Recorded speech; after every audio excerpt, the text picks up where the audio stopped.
The rain did not wash things clean. That was a lie people told in movies.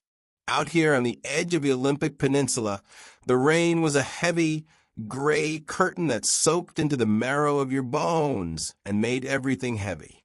It made the old sedan's engine sound like it was drowning. Sarah gripped the steering wheel until her knuckles turned the color of old parchment. The wipers slapped back and forth, a frantic, rhythmic metronome counting down the last of their luck. Beside her in the passenger seat, Barnaby, a golden retriever mix with one ear that stood up and one that flopped permanently down, whined softly. He pressed his wet nose against the foggy glass, sensing the anxiety radiating off Sarah like heat. In the back seat, 7-year-old Mia was asleep, or pretending to be. She was wrapped in 3 layers of thrift store sweaters, her head resting on a trash bag that contained her entire wardrobe. "Almost there, Barnaby," Sarah whispered, though she wasn't sure if she was comforting the dog or herself. Just a little further. She had said the same thing 3 hours ago when they left the motel parking lot before the manager could come for the checkout. She had said it 2 days ago when the bank card declined at the grocery store. Almost there. But there was a moving target, retreating further into the horizon with every failure. The GPS on her phone flickered, the signal dying as the trees grew thicker, taller, ancient. These weren't the polite, trimmed trees of the suburbs. These were giants, Douglas firs, and hemlocks that blocked out the sky, leaning over the narrow gravel road like judges looking down on a sinner. The letter was in her pocket. Clara Vance, deceased, estate 44 Blackwood Lane. Aunt Clara, the family ghost. The woman Sarah's mother had called the Mad Gardener. Sarah hadn't seen her since she was Mia's age. She remembered a smell, peppermint and damp soil, and a laugh that sounded like dry leaves skittering on pavement. Clara had died alone, found by a delivery driver 3 weeks after the fact. No money, no savings. Just this plot of land that the county had valued at less than the taxes owed on it. The car hit a pothole deep enough to rattle Sarah's teeth. The headlights flickered, dimmed, and then died. "No," Sarah gasped. "No, no, no." She turned the key. The engine sputtered, coughed once, and surrendered to the silence of the woods. Darkness wasn't just an absence of light here. It was a physical weight. "Mom?" Mia's voice was small, trembling from the back. "Do we stop?" Sarah closed her eyes for a heartbeat, forcing the panic back down into the pit of her stomach. She couldn't afford to break. Not now. "We're here, Bug," Sarah said, putting on a bright, fake voice. "We're at the Adventure House." She grabbed the flashlight from the glove box and clicked it on. The beam cut through the rain, revealing a rusted iron gate hanging off one hinge. Beyond it, a driveway vanished into a tunnel of overgrown blackberry bushes. "Okay," Sarah said. "Grab your backpack. Barnaby, let's go." They walked the last quarter mile. The mud sucked at Sarah's boots, trying to pull her down. Barnaby stayed close, growling low in his throat, not at a threat, but at the sheer vastness of the dark. Then the cabin emerged. It wasn't the cozy log cabin Sarah had let herself imagine. It was a wreck, a sprawling 2-story structure of gray, weathered wood that looked like it had been grown out of the earth rather than built. Vines thick as a man's arm wrapped around the porch pillars. The roof was a quilt of moss and tarps. The windows were dark eyes, staring blindly into the storm. "It looks sleepy," Mia said, shivering as she clutched Sarah's hand. "It's just old," Sarah said. "It needs a facelift." They stepped onto the porch. The wood groaned under their weight. Sarah found the key under a loose stone, just as the solicitor's note had promised. She jammed it into the lock. It stuck. She jiggled it, pleading with the mechanism, until it finally turned with a sharp crack. The door swung open. The smell hit them first, not rot surprisingly, but a dense, overwhelming scent of dried herbs, dust, and something metallic, like copper wiring. Sarah swept the flashlight beam around. The interior was chaos. Aunt Clara hadn't just lived here, she had fortified herself here. Stacks of newspapers lined the walls like insulation. Tables were buried under mountains of glass jars, dried seed pods, and mechanical parts. Books were piled in teetering towers that reached the ceiling. It looked less like a home and more like the inside of a chaotic mind. "Whoa," Mia whispered. "Look at the jungle."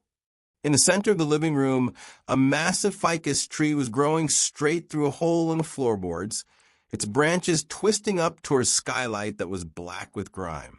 "It's a mess," Sarah breathed, the hope leaking out of her. "It's just a mess." Barnaby shook himself, spraying water everywhere, then trotted confidently into the clutter. He sniffed a stack of yellowed Scientific American magazines from 1980, then moved toward the fireplace. "We can't stay here," Sarah thought. "It's a hazard." But outside, the wind howled, a wolfish sound that reminded her they had exactly 0 other options. The car was dead. The money was gone. This hoarding pile was the only shelter left in the world. "All right," Sarah said, her voice stealing. "Camp out rules. Mia, don't touch anything sharp. Barnaby, guard." She cleared a space on the dusty floor near the cold cast-iron stove. She broke apart an old wooden chair that was already falling to pieces and shoved the legs into the stove. With a lighter from her pocket and a handful of Clara's old newspapers, she managed to coax a small fire into life. The warmth was pathetic, but it was light. Mia curled up in her sleeping bag, clutching her stuffed rabbit. Barnaby lay down between them and the door, his head resting on his paws, his eyes open, watching the shadows dance on the walls. Sarah sat up, wrapped in her damp coat. She picked up one of the newspapers she had been about to burn. It was a clipping from a Seattle paper dated 15 years ago. "Prominent botanist laughs out of court. Clara Vance claims plants can remember." Sarah looked at the headline, then at the chaotic room. "You were crazy, weren't you, Aunt Clara?" she whispered to the silence. "And now I'm crazy enough to be here." She didn't sleep. Every creak of the house sounded like a footstep, and beneath the sound of the wind, she heard something else. A low, rhythmic thrumming coming from beneath the floorboards, like the house had a heartbeat, or like something was running down there. Morning didn't break, it bruised. The light that filtered through the grime-coated windows was a pale, sickly lavender. Sarah woke with a stiff neck and a stomach that growled louder than Barnaby. She sat up, the reality of their situation hitting her fresh. No coffee, no shower, just a can of cold beans from their supplies, and a house that looked like a natural disaster. "Okay," Sarah said, standing up and clapping her hands together to warm them. "New day. Attack plan." Mia sat up, her hair a bird's nest of static. "Are we cleaning?" "We are excavating," Sarah corrected. "We need to find the floor, and maybe a kitchen." They started in the main room. It wasn't just cleaning, it was archaeology. As Sarah moved stacks of papers and boxes, she realized the chaos had a strange order to it. The books weren't random. One stack was entirely about mycology mushrooms. Another was geology of the Cascade Range. Another was advanced cryptography. "Mom, look at these jars," Mia called out. She was standing by a window, carefully wiping dust off a shelf lined with mason jars. Inside weren't pickles or jam. They were seeds. Thousands of them. Some are tiny as dust motes floating in clear gel. Others were large, spiky things that looked like medieval weapons. Each jar was labeled in Clara's spidery handwriting, not with names, but with codes. X99, BF, Lazarus 4. "Don't open them, sweetie," Sarah warned. "Just dust them." Barnaby was useless at cleaning, but he was excellent at exploring. He spent the morning pacing the perimeter of the room, his nose glued to the floorboards. He kept returning to a specific spot near the massive indoor ficus tree. He would scratch at the wood, whine, look at Sarah, and then scratch again. "There's nothing there, Barnaby. Just more dirt," Sarah sighed, hauling a box of rusted laboratory equipment toward the door. By noon, they had cleared a path to the kitchen. The sink was full of petrified soil, as if Clara had been potting plants in the basin. But the taps miraculously sputtered brown water that eventually ran clear. Sarah washed her face, the cold water shocking her awake. She looked out the kitchen window. The rain had paused, leaving the forest dripping and silent. A car was coming up the driveway. It wasn't a rust bucket like hers. It was a matte black SUV, quiet and expensive. It navigated the mud with insulting ease. Sarah's stomach tightened. She wiped her hands on her jeans and walked to the front door, stepping out onto the porch just as the car stopped. A man stepped out. He was in his 40s, wearing a rain jacket that cost more than Sarah's car. He had a face that was handsome in a way that felt manufactured. "Miss Vance," he called out, smiling. "Sarah Vance?" "Who's asking?" Sarah said, not moving from the doorway. Barnaby trotted out and stood beside her, letting out a low, rumbling bark. "Daniel Thorne," the man said. "No relation to the property, just a neighbor." "Well, a representative of your neighbors." He walked to the bottom of the porch steps but didn't come up. He looked at the rotting house with a mixture of pity and disgust. "I represent Helix Corp," he said. "We own the logging rights to the valley north of here. We heard about your aunt's passing. My condolences. She was a character." "She was my family," Sarah said sharply. "Of course," Daniel nodded smoothly. "Look, I'll be brief. I know you're in a tight spot. Probate records are public, unfortunately. I know about the liens, the back taxes." He reached into his jacket and pulled out a business card. "Helix is looking to expand its buffer zone. We want to buy the parcel, as is. You wouldn't even have to clean it out. We'd bulldoze the structure." Sarah felt a surge of defensiveness she didn't expect. "Bulldoze it? It's condemned, Miss Vance.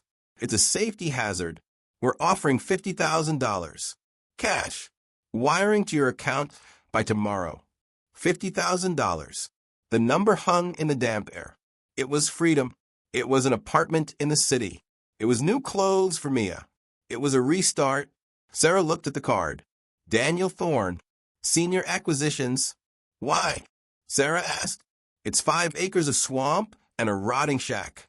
Daniel's smile didn't waver, but his eyes ticked toward the house for a fraction of a second. "Conservation credits. We buy useless land to offset our carbon footprint. It's just paperwork. But for you, it's a fresh start." Barnaby growled louder, the hair on his back standing up. Sarah looked at the dog. Barnaby liked everyone. He liked the mailman. He liked the angry landlord. He did not like Daniel Thorne. "I need to think about it," Sarah said. "Don't take too long," Daniel said, his voice hardening just slightly. "The offer decreases the longer this place sits, and there's a storm coming in 2 days. A real one. This roof won't hold." He got back in his SUV and backed away, the tires churning the mud. Sarah watched him go. $50,000. She should have said yes. She was an idiot for not saying yes. She walked back inside. The house felt different now. Heavier? "Who was that?" Mia asked, sitting on a stack of encyclopedias. "Just a man," Sarah said. She went back to cleaning, scrubbing with a manic intensity. She moved a heavy oak desk near the fireplace. Behind it, hidden by the bulk of the furniture, was a small metal safe set into the wall. "Hello," Sarah whispered. It wasn't locked. The door was slightly ajar. Sarah pulled it open. There was no money inside, no jewelry, just a single leather-bound notebook and a small, sealed glass vial containing a blue liquid that seemed to glow in the dim light. She opened the notebook. The first page didn't have a date. It just had a sentence written in red ink, underlined 3 times. "They are coming for the Vitalis. They cannot have it. I have buried the future." Sarah felt a chill that had nothing to do with the drafty windows. Barnaby started barking. Not his warning bark, but his discovery bark. A high-pitched yip he used when he found a squirrel or a lost ball. He was back at the spot near the ficus tree. He was digging frantically at the floorboards, splinters flying. "Barnaby, stop!" Sarah scolded, rushing over. But the dog didn't stop. He hooked his claws under a wide plank of Douglas fir and pulled. The board didn't snap. It lifted. It was on a hinge. Sarah froze. She knelt down beside the dog. Beneath the floorboard wasn't dirt. It was a metal grate. and rising from the grate was a warm, humid breeze that smelled of jasmine and ozone. She shone her flashlight down through the grate. The beam didn't hit a crawl space. It traveled down, 10 feet, maybe 20, and at the bottom, something reflected the light. Glass, metal, and green. Lush, vibrant, impossible green. "Mom?" Mia asked, standing over her shoulder. "Is that a dungeon?" Sarah stared into the abyss beneath her aunt's rotting cabin. "No," Sarah whispered, her heart hammering against her ribs. "I think it's a garden." The grate was heavy, cast iron forged in a decade when things were built to last forever. Sarah pulled until her shoulders burned, the metal shrieking against the rust as it finally gave way. Below, a narrow spiral staircase made of wrought iron corkscrewed down into the gloom. "Stay here, Mia," Sarah said, her voice trembling but firm. "Do not move from this spot."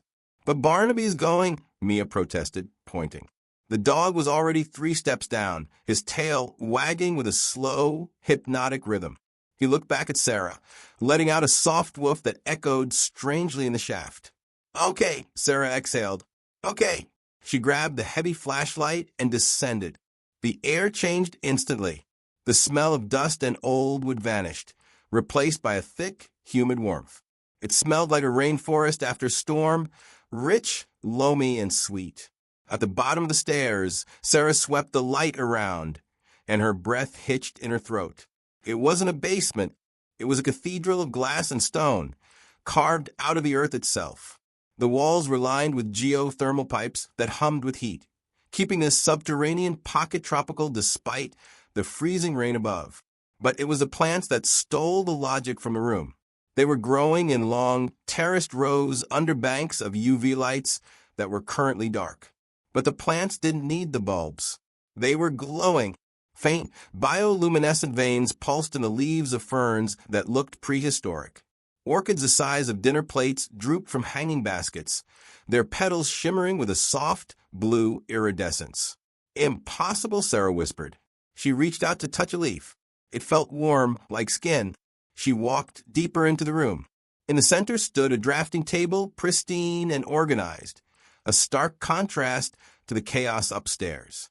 On it sat a microscope, a centrifuge, and a large, leather-bound ledger open to the last page. Sarah approached the table. Beside the ledger was a framed photograph. It was black and white, showing 2 young women laughing in a field. Sarah recognized her mother instantly, and the woman beside her with wild hair and dirt on her cheek was Clara. Sarah touched the glass. "You missed her, didn't you?" She looked down at the ledger. Clara's handwriting was frantic here, the pen pressing hard enough to tear the paper. "Subject Aurelia, Generation 12.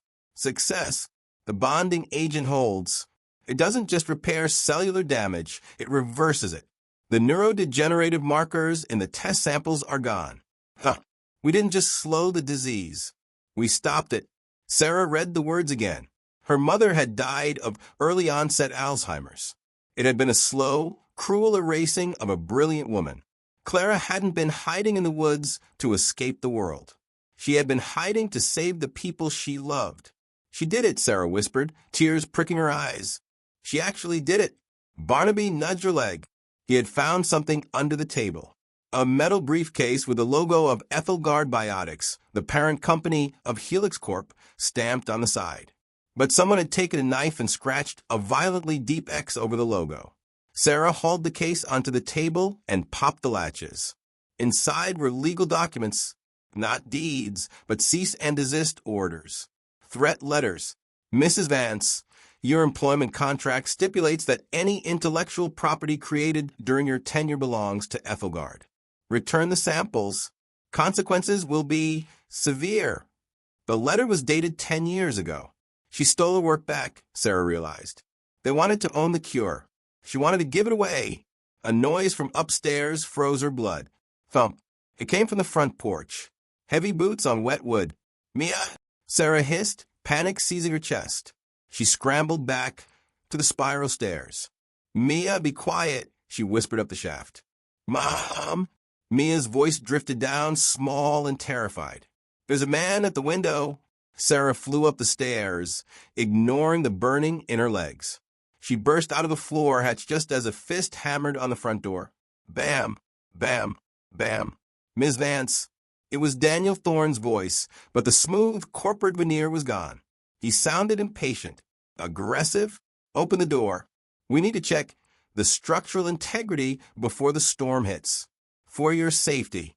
Sarah slammed the floorboard shut and dragged the heavy oak desk over it, covering the entrance to the lab. Go to the kitchen, she whispered to Mia. Get under the table. Keep Barnaby quiet. She grabbed a heavy iron poker from the fireplace and walked to the door. She didn't open it. Go away, she shouted. I'm not selling, and I'm not opening this door. Sarah. Daniel's voice came through the wood, muffled but clear. Be reasonable. You have a child in there. This house is dangerous. If the power goes out, accidents happen. Fires happen. It wasn't a warning. It was a threat. Get off my property, Sarah screamed, the fear transmuting into a cold, hard rage. Or I call the police. There was a silence on the other side, a long, heavy silence. The police are 40 minutes away, Sarah, Daniel said softly, and the lines are down. She heard footsteps retreating off the porch. Then the sound of the SUV engine starting. But it didn't drive away. The engine idled, a low growl at the end of the driveway. Sarah ran to the window. The black SUV was parked across the exit, blocking the road. He wasn't leaving. He was waiting. The sky outside turned a bruised, violent purple. The wind picked up, shrieking through the cracks in the walls. The storm Daniel had promised was arriving. Mom! Mia was under the kitchen table, clutching Barnaby so hard her knuckles were white. Is he a bad man? Sarah looked at her daughter. She looked at the ruin of a house that held $1 billion secret in its belly. She looked at the iron poker in her hand. Yes, baby, Sarah said. But this is our house now. We don't let bad men in. She went to the pile of junk by the wall. She picked up the heavy crossbar she had seen earlier, a medieval-looking piece of timber meant to bar the door. She slammed it into the brackets. The siege of Blackwood Lane had begun. Night fell like a hammer. The storm hit with a fury that shook the cabin to its foundations. Rain lashed against the siding like handfuls of gravel.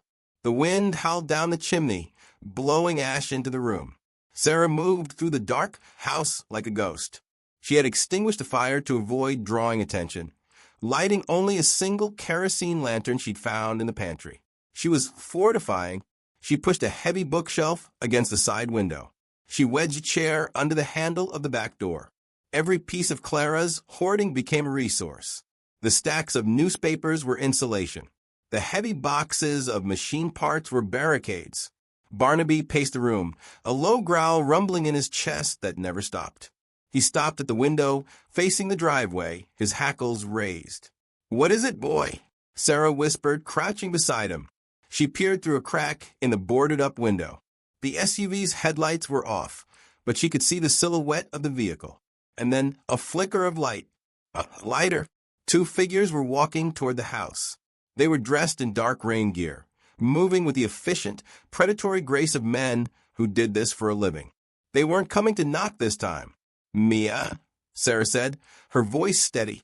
We're going to play the quiet game. I need you to take Barnaby and go into the pantry. Close the door. Do not come out no matter what you hear. Mom, I'm scared, Mia whimpered. I know, but you are brave. Remember? You're Vance. We survive. She kissed Mia's forehead, tasted the salt of tears and dust, and shoved her gently into the pantry. She closed the door and slid a heavy sack of flour in front of it. Sarah stood alone in the center of the room. She held the iron poker in one hand and a can of bear mace she'd found in Clara's bedside table in the other. Glass shattered in the kitchen. The back door. The wind roared into the house, carrying the sound of boots crunching on broken glass. Check the basement access, a voice grunted. He said the entrance is under the floor. What about the woman? Another voice asked. Collateral? Make it look like a squatter fire. Old wiring. Sarah's heart stopped. They weren't just here to steal the research. They were here to erase the witnesses. She shrank into the shadows behind the massive ficus tree. She watched as the beam of a tactical flashlight swept the room. The first man stepped into the living room.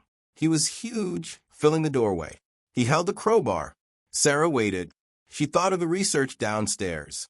She thought of her mother fading away in a hospital bed. She thought of Mia in the pantry. Clara didn't leave me a mess, Sarah realized. She left me a fortress. As a man passed a stack of books, Sarah kicked the bottom of a precariously balanced tower of heavy encyclopedias. The tower collapsed. Crash. The man spun around, his light jerking toward the noise. What the? Sarah didn't hesitate. She swung the iron poker with everything she had. It connected with the man's arm, snapping the bone with a sickening crunch. He screamed and dropped the crowbar. Sarah sprayed the bear mace directly into his face. He howled, blinding and choking, thrashing wildly. He knocked over a table of glass jars, Clara's seed bank, sending thousands of seeds skittering across the floor like marbles. Problem, the man yelled. She's armed. The second man rushed in from the kitchen. He was faster, leaner.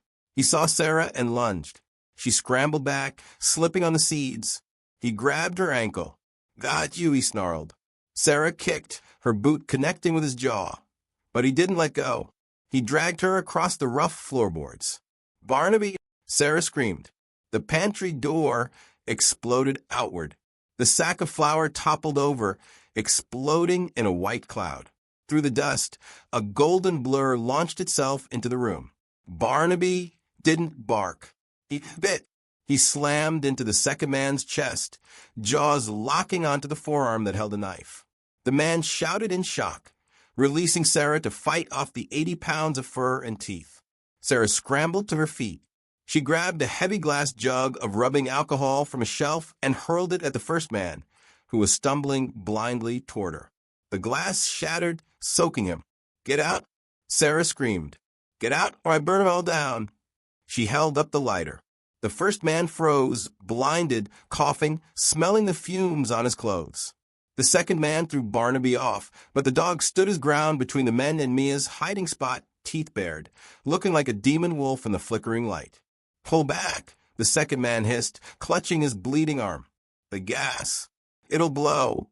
They backed away, eyes fixed on the lighter in Sarah's hand. They stumbled out the broken back door, vanishing into the storm. Sarah didn't lower the lighter until she heard the SUV engine roar to life and tires screeching away down the road. She dropped to her knees, shaking so hard her teeth chattered. Barnaby limped over and licked the tears from her face. Good boy, she sobbed, burying her face in his neck. Good boy. Mia crawled out of the pantry, white with flour, looking like a little ghost. She ran to Sarah. Did we win? Mia asked. Sarah looked at the broken window, the shattered glass, and the floor covered in seeds. Not yet, Sarah said, standing up. They'll be back, and they won't bring crowbars next time. They'll bring matches. She looked at the heavy oak desk covering the trapdoor. We need to move the research, Sarah said. We have to get the plants out. Tonight. How? Mia asked. The car is dead. Sarah looked at the strange mechanical diagrams pinned to the walls, Clara's drawings of the house. She looked at the massive ficus tree growing through the floor and the pulleys and gears attached to the skylight above it. She realized suddenly that the house wasn't just a house. We don't need a car, Sarah said, a desperate plan forming in her mind. We need to open the roof. She grabbed the ledger from the safe. Mia grabbed the flashlights. We're going back. Down. We're going to wake up the garden. The spiral staircase vibrated under their feet as they descended back into the earth. The storm above was a muffled roar now, replaced by the hum of the geothermal pipes and the wet, living breath of the underground garden. Sarah moved with a new frantic purpose. She wasn't just surviving anymore, she was operating. Okay, she muttered, rushing to the drafting table. She slammed the ledger open. Clara, tell me how this works. You didn't just build a greenhouse. You built a machine. She scanned the blueprints, her finger tracing the white lines that represented the cabin skeleton. The massive ficus tree in the living room wasn't just a decorative oddity. It was the central axis. Its trunk was wrapped around a hydraulic piston system that ran all the way from the roof to the aquifer deep below the basement. Phase 4 exposure, the notes read. The Aurelia strain requires direct atmospheric interface to stabilize. The roof must open. Sarah looked up, at the ceiling of the cavern. Heavy steel chains hung from the darkness, connecting to gears the size of tractor tires. The skylight, Sarah realized. The dirty skylight upstairs. It's not a window. It's a lens. If she opened the iris mechanism in the roof, the mirror arrays down here, currently folded against the walls like sleeping bats, would deploy. They would channel the intense bioluminescence of the plants and the UV array up through the shaft, magnifying it through the skylight. It wouldn't just be a light. In this pitch-black, storm-ravaged valley, it would be a supernova. "Mom," Mia said, standing by the glowing ferns. The plants look angry. She was right. The bioluminescence was pulsing faster now, a rhythmic throb of neon blue. The plants sensed the storm. They sensed the danger. "They're not angry bugs," Sarah said. "They're loud, and we're going to give them a microphone." Sarah ran to the far wall, where a series of heavy iron wheels were mounted. They looked like the helm of a ship, rusty, imposing, and locked in place with years of neglect. "I need you to hold the flashlight," Sarah told Mia. "Aim it right at the gears." Sarah gripped the largest wheel. "Come on," she gritted out. She pulled. The metal groaned, a screech of protest that echoed like a scream in the cavern. Rust flaked off, cutting into her hands, but she didn't let go. She thought of Daniel Thorne's smug face. She thought of the men with the crowbars. She thought of her mother forgetting her own name. "Turn," Sarah screamed. With a shudder that shook the entire foundation, the wheel gave. Clank. High above them, inside the walls of the cabin, counterweights shifted. The chains rattled to life. "It's working," Mia cheered. The mirrors on the walls began to unfold, angling themselves with mathematical precision toward the center of the room. The UV lights flickered on, blindingly bright purple, charging the phosphorescent plants. Sarah spun the wheel faster. Upstairs in the living room, the floorboards around the ficus tree retracted. The ceiling groaned as the massive, grime-coated skylight split down the middle and began to slide open. The rain poured in, falling 3 stories down into the lab, hitting the warm pipes and turning instantly into steam. "Cover your eyes," Sarah yelled. The mirrors locked into place. The light from the Aurelia plants, magnified 1,000 times by Clara's optics, shot upward. It hit the steam. It hit the rain. It hit the open sky. A pillar of brilliant electric blue light erupted from the roof of the rotting cabin. It pierced the storm clouds, visible for miles. It lit up the dripping trees, the muddy road, and the black SUV that had just turned around at the bottom of the hill. The forest wasn't dark anymore. It was bathed in the ghostly, undeniable glow of the future. "They can't hide us now," Sarah panted, leaning against the wheel, her arms shaking. "Everyone in the county is going to see that." But visibility was a double-edged sword. Above the sound of the grinding gears, Sarah heard a new sound. Not the stealthy approach of assassins this time. The roar of an engine revving to its limit. Tires spinning on gravel. The crash of a gate being rammed. Thorne was coming back. And he wasn't sneaking. He was charging. "Barnaby," Sarah whistled. The dog was already at the top of the stairs, barking furiously at the open roof. "One more thing," Sarah said, grabbing a heavy wrench. She ran to the irrigation controls. Clara said the plants need water. "Let's see how much." She looked at the pressure gauge for the sprinkler system. It was in the red. High pressure.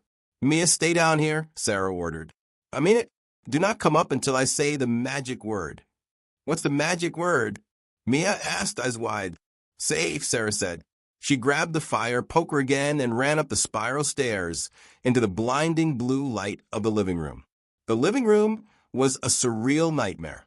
Rain fell through the open roof, glowing blue as it passed through the beam of light. The shadows were sharp and erratic. Through the front window, Sarah saw the headlights. The black SUV had smashed through the front porch railing, coming to a halt halfway up the stairs. Daniel Thorne stepped out. He wasn't wearing his suit jacket anymore. He was holding a red jerrycan.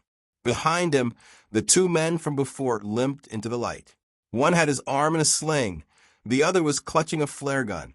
"You stupid woman," Thorne screamed, his voice cracking over the wind. "Do you have any idea what you've done?" "I turned on the lights," Sarah yelled back, standing in the broken doorway. Barnaby stood beside her, teeth bared, looking like a statue of gold and fury. "Look at it, Daniel. It's the cure. It's real." Thorne looked up at the beam of light cutting into the sky. Fear flashed across his face, genuine, terror-filled fear.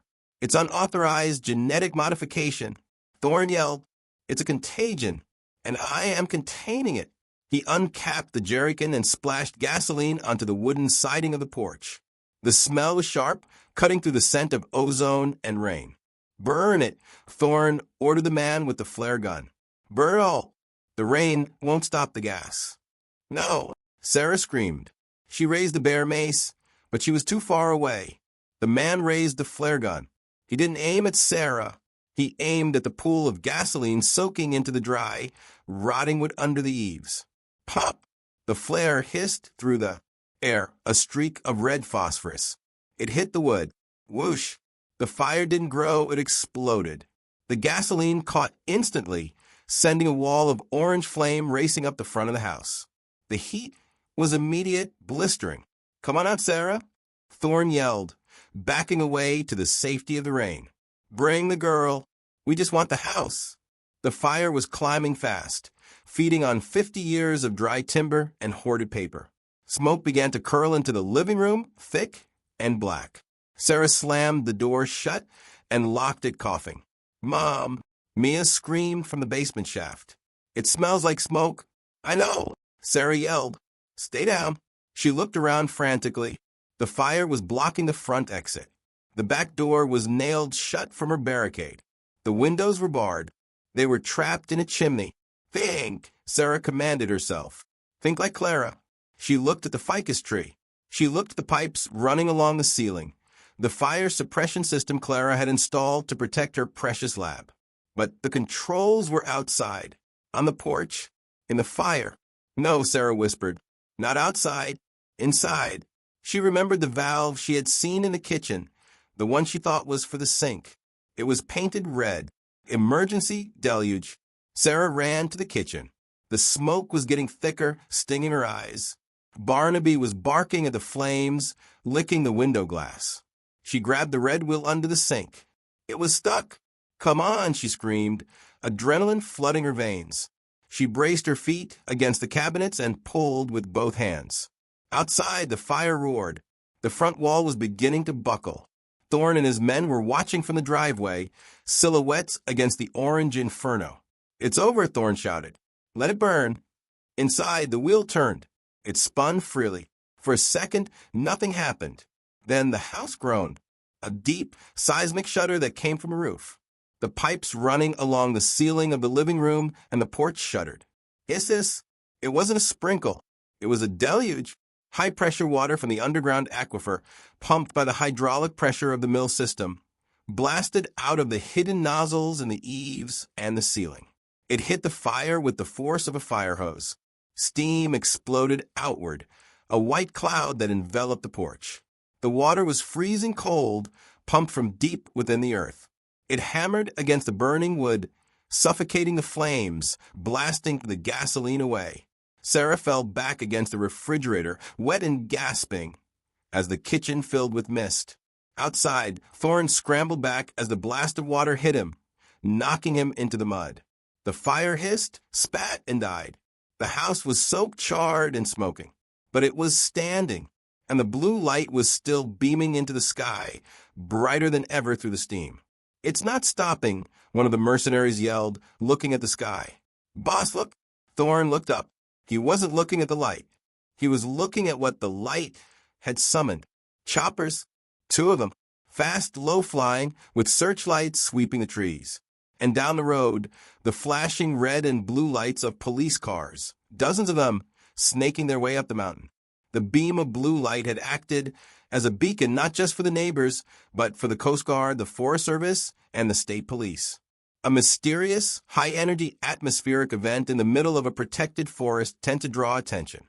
"Go," Thorne said, his face pale. "Go. Now." He scrambled for the SUV. "Leaving so soon?" Sarah whispered, standing up in the kitchen, water dripping from her hair.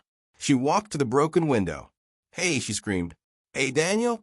Thorne paused at the car door, looking back at the ruined, glowing house.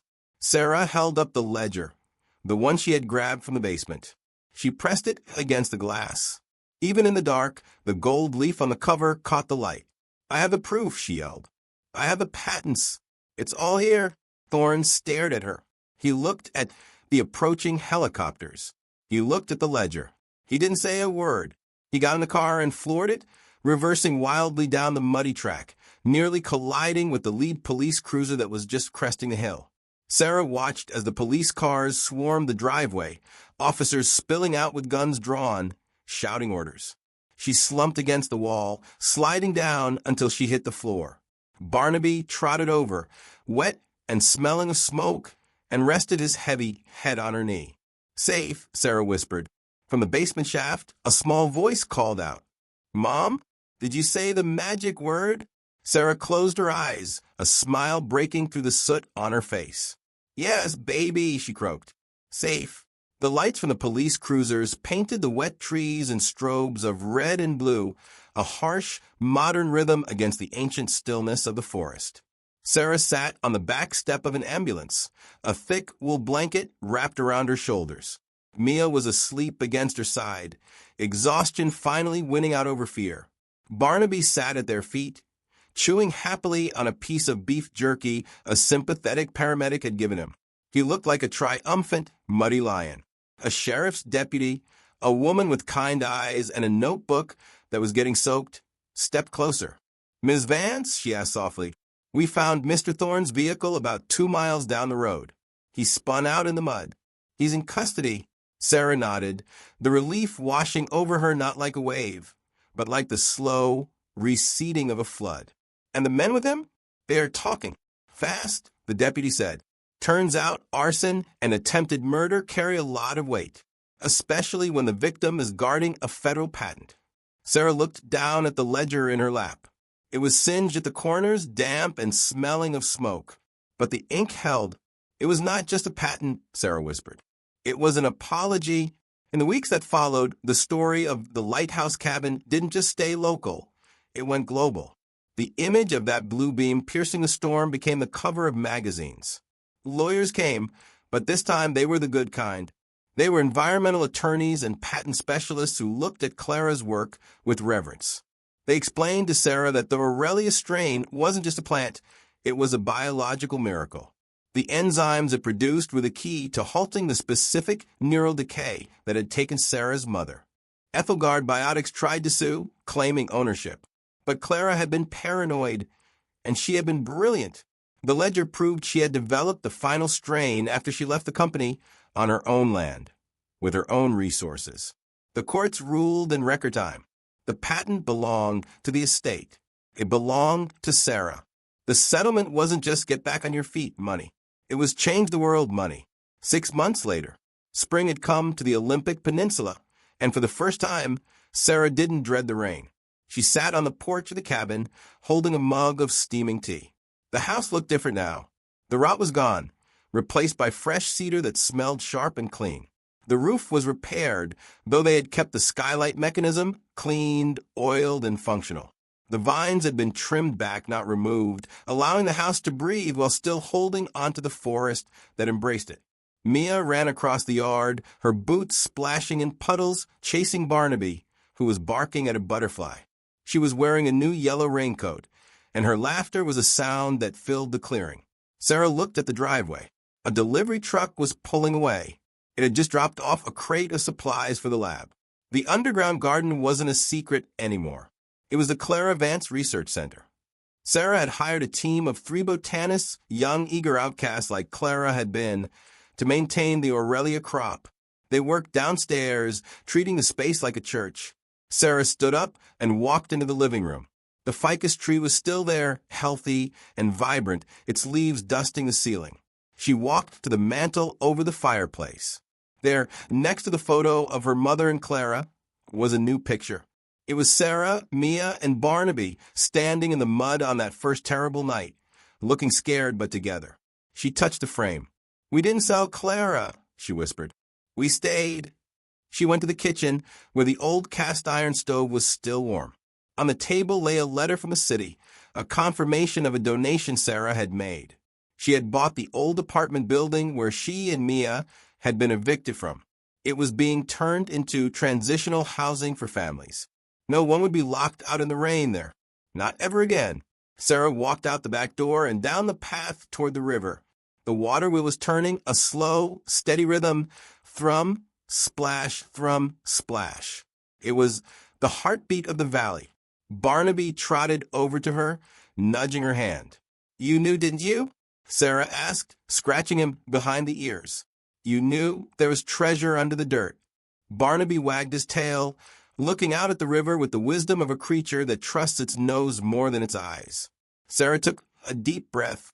The air smelled of pine, wet earth, and blooming jasmine from the vents of the garden below. She thought about how close she had come to giving up, how close she had come to letting the world convince her that she was trash, that this house was trash, that her aunt was crazy. But the world was wrong. Sometimes the most valuable things aren't shiny.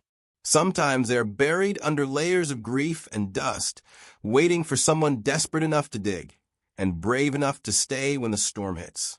"Mom," Mia called from the porch. "The sun is coming out." Sarah looked up. The clouds were breaking. A shaft of sunlight hit the wet roof of the cabin, making the new wood glow like gold. "I see a bug," Sarah called back. "I see it." She turned back to the house, not a ruin, not a burden, but a fortress. Her home.